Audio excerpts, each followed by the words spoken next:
Hi, everyone. My name is Galit Ventura-Rozen, and I am excited to have another fabulous author on the podcast and TV show, The Successful Woman's Mindset. Today, I have the fabulous Alexia Crowley, and she's one of our authors. Welcome. Thank you so much, Galit. It's a pleasure to be here. I love it, and you look just fabulous today. So Alexia specializes in acquisition and disposition of medical properties. Now, she does way more than that, and I'm going to let her talk about that on her own today, and you'll learn so much more about her in her bio, in her chapter in the book. So let's go ahead and jump in and get started. One of the first questions I love to ask for every woman that's on the podcast is, what does the phrase, the successful woman's mindset, mean to you? I think women, fortunately, have evolved our role, through the years. I think our role might be different than our mother's roles and our grandmother's roles, and that's a blessing and a privilege, of living here in the United States. But what does a successful woman's mindset mean? It means balance. It means knowing your boundaries and being in control of your life and your future. That's what it really means to me. I love that. I love that you said that. And I'm sure that you've experienced so much of that. And I know reading your chapter, you have yourself. You use some really great keywords like balance and boundaries. And I want to kind of jump in and talk about that because I completely agree with you. I think so many women have to almost go through their own journey at times because we're such natural nurturers and caretakers that we kind of have to learn in the journey how to have balance and boundaries. What are some of the things that you've done maybe in your life or within your own family unit that have done that for you? Well, I've done a lot of medical philanthropy over the years. I'm a past president of the Clark County Medical Society. I'm a member of CREW and a lot of NAOP and CCIM and some other amazing organizations, and I found that I kept saying yes. And that's a wonderful thing. And you grow and you learn. But when you say yes to one thing, then you're saying no to something else. And so for me, I kept saying yes to all of these philanthropy opportunities, but that meant that I was saying no to myself and possibly my health, and also saying no to my family because I wasn't as available, or I was mentally checked out or physically checked out doing other things for the community rather than for my family. So, and I don't regret that, but I did No. a lot. It's not about regret. It's not that you regret doing all those fabulous things and you still are doing so many. It's the fact that sometimes as women, we tend to want. Someone said something the other day, it was so perfect. And she said something, we were on a call and she said something like, don't you ever feel like it's never enough? And I think as women, we are challenged with this idea, again, nurturers, caretakers, which is a beautiful quality. But when it starts impacting, and that's the key to what you said, when it starts impacting our health or we're saying no to something that we love, we need to step back and take a look and say, yes, I can say yes to this, but maybe I'll say no to this until I'm done with this, right, Alexia? Perfect example. So even all those beautiful things that you did, which are amazing, and I know you're doing so much more, maybe taking on one or two instead of 5 or 6. It's true because we all have a different skill set. My degree's in marketing. I am a medical practice manager for 17 years.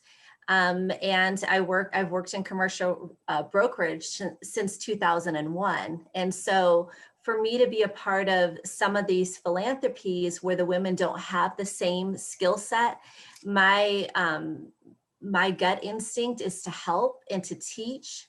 And so I think it also should be, I've learned that it needs to be to train the other people so that they can step in and they can take those roles on themselves, or just we all can grow. I love that quality. I think that you just tapped into something totally different from boundaries and balance, which are so important to our growth as women.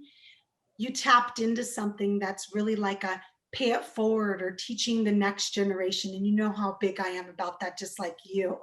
I love that you tapped into that and you recognize that, wait, there's a group of women out there that may not have the tools, the resources, the education that you have, which is such a gift because you've gone through so much in this field.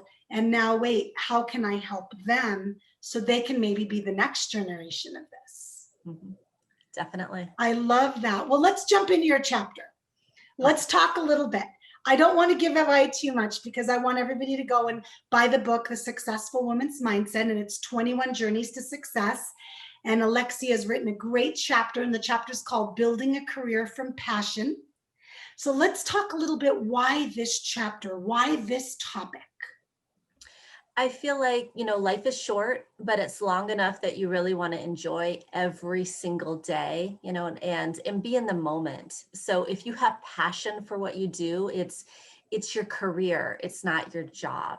And we do have a choice, even if it's a side hustle for 4 or 5 years, then do it as long as you need to do it in order for it to be your main job or your main career.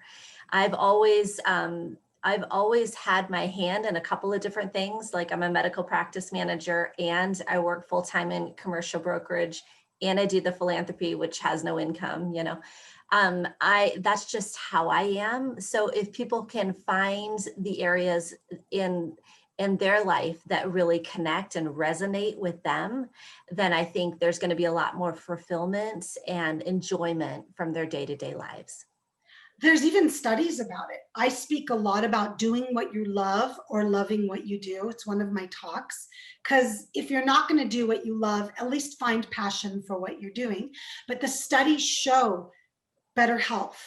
They show happier relationships, more effective communication, longer life. I mean, this is not me coming up with this, guys. You can look up the studies. They're out there. It's proven. It's proven that when you do what you love, and that's probably why I was so excited when you decided to write this chapter for the book, because the word passion is such a key to happiness within and also success. Don't you see that a lot, Alexia, as well? Well, people feel that, when I talk to people and, I let them know, I'm going to protect your asset, I'm going to protect, I have a memory care facility listing right now and, worried about the health and safety of all of those, it's 100% occupied, those patients. So when I talk about, the protocol that we'll put in place and just the passion that is truly there, they feel that. They don't even hear it, and see it in my emails, but they feel that. And that's not something, that you can fake. I completely agree. I use the example a lot when I do talks or interviews, and I say, there's something about passion when you can get up in front of people you don't even know and sell a pen. I make that joke, right, Alexia? This $300 pen that you've got to have right now. And that's different than being a salesman. One thing about you and I is we're not salesmen. And what's really neat about you and I is we have this connection with the commercial real estate world, since I'm a commercial real estate broker. And a lot of the organizations that Alexia mentioned at the beginning, which you might have not known about, the acronyms she used are actually commercial real estate organizations, like-minded commercial real estate organizations that we're involved in a few of them together as well. And I think more than anything, the key for anybody watching or listening is to recognize that when you do what you love, people know it. When you dread what you do, people know it. I mean, it's not hard to hear in a person's voice, right? I always use an example of Monday mornings. How many people do the so bummed it's Monday, so excited it's Friday? Now, don't get me wrong, there's nothing wrong with that. I get that way too. But a lot of times it's related to just dreading the idea of having to get up and doing something that they prefer not doing. So I want to tap in for a few minutes on the topic that you said about a side hustle or doing it for a while. What is your advice, or what can you give those listening and watching today in relation to, well, I have a job. Okay, this is very common. And I've got to support my family. I can't just quit and do what I love. What would you give them as a piece of advice? I would, start brainstorming on it. I would talk to friends and family, kind of put your feelers out there. If you have faith, I would pray about it. And I would start to spend all of your extra energy and time researching other opportunities. That's the one constant in life is change.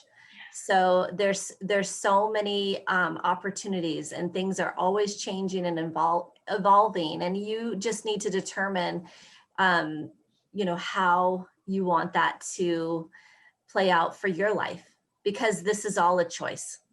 Oh, Every yes. single moment of every day, all of it's a choice. Your reaction, you showing up, with a smile or not, all of it's a choice. You use so many words that are my favorites. You use the word choice, you use the word option. I think that a lot of people get into this mindset that's, I'm stuck here and what am I going to do now? I spoke to a woman the other day that's working with me, and she used this word. She said, I thought I was going to ride into the sunset working at this job, right? 40 years. She was let go because of what's happening right now. And she said, I didn't even get my retirement cake. 40 years, Alexia. But you know what I love about her? She's already written her book. She's already starting a consulting business. She's like, okay, well, apparently I'm going to start this a bit earlier than I was supposed to, right? So Yes. some people are pushed into it, but one of the things you said that's key is knowledge is power. Go out, do the research, do your homework, find the opportunities, speak to people, figure out what you love to do. Knowledge is power, and a lot of knowledge today, because the internet is free. You just type it in. You know me, I love my Google. You type it in, you start doing the homework. No one says you have to do something drastic and go quit your job. If you can, good for you. But a lot of people that Alexia and I know, women especially, they'll start building something on the side that they love until the income is where it can be, so they can feel a little more comfortable. Correct. Maybe they enjoy both jobs and they'll continue Yes, both, that's me and you. yeah, I think we might get bored a little easy, yeah, Alexia. We just keep definitely. starting new ventures. We're like, oh, wait, let's do this. Let's do this, which by the way is okay too. But it's also okay to love your career, love your job, and stay there and be happy. This is not about everybody has to be an entrepreneur or stop doing what they're doing, but find happiness in what you do, find gratitude. There's something so valuable about that. Correct. Yeah, Yeah, I beautiful. agree. Well, let's jump into something fun. Tell everybody something about yourself that maybe they don't know or you want people to know. Well, I definitely think it's something that people aren't going to know about, but and it is something that was a lot of fun for me. But I moved to Vegas 23 years ago to dance professionally. So I trained in ballet, jazz, tap, and gymnastics. And I had been working in Guam, and before that, I worked in Branson, Missouri. So that's why I moved to Vegas, and that was my first career, and it was a true passion for me. So all jobs or careers since then, I compare to that. And I feel like one of the reasons I was placed on this earth was to dance, and Oh I'm my gosh. Do you know what I so did this morning? That was so fun, Alexia. You'll appreciate this so much. I woke up a little bit sad today because there's just a lot of sad stuff going on right now. yeah. And absolutely feel what you got to feel, ladies, because it's important not to push it down. So I woke up sad, cried for about 20 minutes. And a lot of women don't share that because they think it's a sign of weakness. I'm sharing it because I want those listening and watching to know it's healthy to release. So then I got up, turned on my Amazon music to 80s, and 80s is my favorite genre. And I started dancing around the room like a fool in my pajamas with my hair in a bun. And I felt so much better. So another thing you and I have in common is dancing is my therapy. And it brings me so much calm and peace, and just hearing that loud dance music and jumping around. So you can have such a passion for so many different things. If anybody's watching or listening, recognize that not every passion has to pay you. Not recognize that not every passion has to be your career, but find something you love. Find anything that you love. I know moms that their passion is raising those, uh, you know, children and making sure that they're great citizens of the world. And great, what an important job to raise your kids right. And then I know women that are running Fortune 500 companies, and their passion is, let me show other women how they can do the same. It's kind of neat. It definitely is. It definitely is. Yeah. I found out today that my Thanksgiving plans are canceled, and I was a little sad too, and I watched an interview with Oprah, and I started tearing up, and it was really amazing. But, her life story is amazing. But she talked about in this interview, that if someone doesn't give you what you need, it might be because they're not able to, Beautiful. Yeah. Yeah. And so that was something I took away from that. And that was powerful, So, I mean, we all are here to interact with each other and to give to each other, so it's a great thing. And I think it's so important that when you're going through things, to recognize you're not alone. Mhm. I hate to break it to you, but there's probably somebody else going through something similar, and probably a lot of people. So if you think you're alone, you're wrong. Now, when you're going through things, when we're going through tough things, sometimes we think we're the only person because it feels so icky. But I bet you there's someone out there that understands. And I'm sure that there's someone that would love to speak to you about it. So please, if anybody's going through a hard time, there's so much struggle right now. And that's what made me sad this morning, is I just felt the struggle of the world. Mhm. And my personality is, I want everybody to be happy and just show love and kindness. I'm one of those people. And if you are, please make sure you reach out to somebody and know that there are people out there for you. But I love that you wrote this chapter. I love that you're a part of this book. I love all the things that you're doing. Everyone listening and watching can learn more about you at thesuccessfulwomensmindset.com. We have all of your information and your contact information. But I'd also like you to share with them how they can reach out to you or connect with you, if it's through social media or any other way. Sure. I am on all of the social media platforms. Professionally, I'm on Twitter, LinkedIn, Instagram, Facebook, and LinkedIn, if I already said that. It's Alexia Crowley, CCIM-CRE. Alexia Crowley, CCIM-CRE. Perfect. And we'll have everything on the website as well. And I also want to share that if you have not grabbed the book yet, you do not want to miss it. This is 21 women showing their journeys and sharing their journeys to success.